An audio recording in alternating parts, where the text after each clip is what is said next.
Hello, my name is Alvin. The moment you saw this video, I already decided to surrender myself to PDIM. I'm sure the news regarding Macau scam has been widespread across the nation and with many news agencies reporting it. Let me address this widespread accusation that has falsely accused me and countless false and daring accusation of who and what I actually do for a living. Firstly, I wasn't crowned any Dato Sri title in the very first place. I wasn't sure how the rumors had spread that I was Dato Sri at the first place. I also never used any sort of Dato ship title in any of my business occasion or meeting. I was born in KL in year 1988 and has been living in a rented room before my father managed to save enough to purchase a 900 square feet condominium in Miaja Cheras in year 2003. My age was 15 years old at that time. Knowing how hard work it took my parents to save money to buy a property in Kuala Lumpur, I took part-timer during my secondary school in SMK Taman Maluri, Kampong Pandan. As a waiter at Plaza Lawyat restaurant, as a bartender in Bibimbap Bukit Bintang, as a cleaner in the gym in Capital Hotel, and also sales assistant in sales record and music record shop in Sungawang. That was 2001 until 2005. My age was 13 years old since my first job. Right after I completed my secondary school, I started to work full-time as a sales assistant in IT company called Network Computers at Plaza Lawyat to support my family and family financially. I started this job and received my very first payroll of RM 850 back then. I was promoted to supervisor and eventually sales manager in 2.5 year time. I was then given a chance to become franchisee of this company together with four of my close colleague lah, of course with the trust of my support given by then boss. I managed to expand my business and was later on supplying to government related project in Terengganu, Pahang, Sarawak, Sabah in year 2011. Of course, it was only possible because I work very closely with IT vendors like AMD, Intel, Acer, Lenovo, Asus, and HP. For an entrepreneur such as myself, I believe diversification is necessary to remain competitive in the market.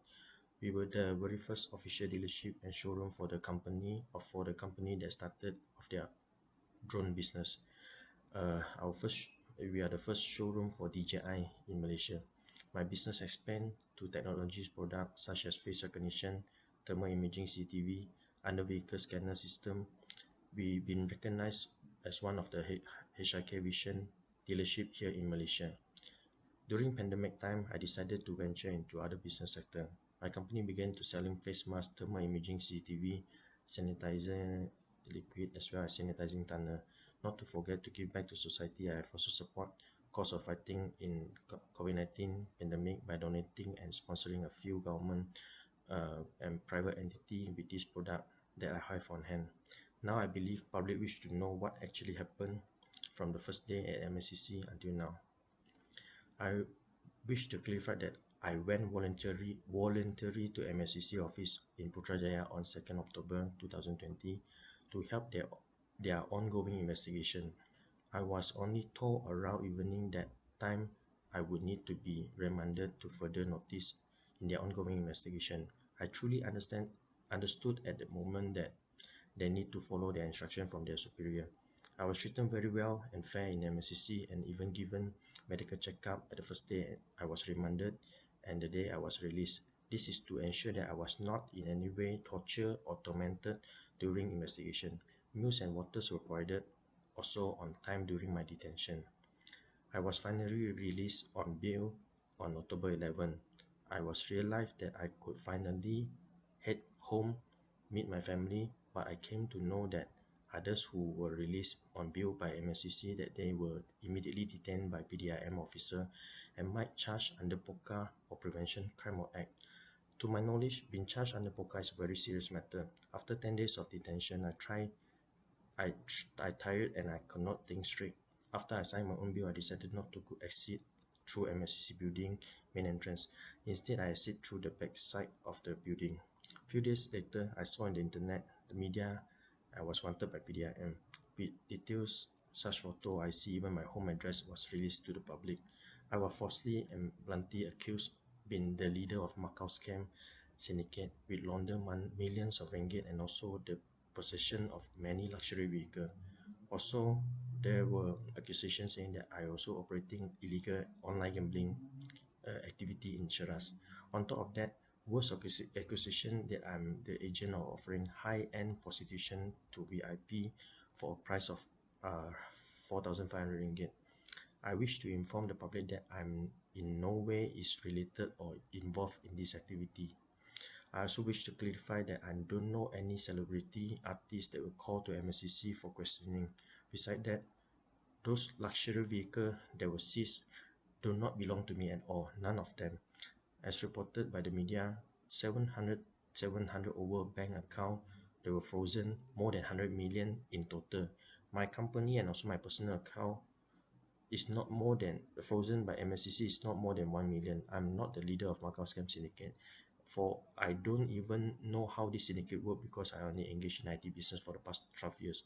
Besides that, there was also report one another news outlet stating that I'm ranking more than 1.08 billion a year for this illegal activity, which is blanket accusation and untrue.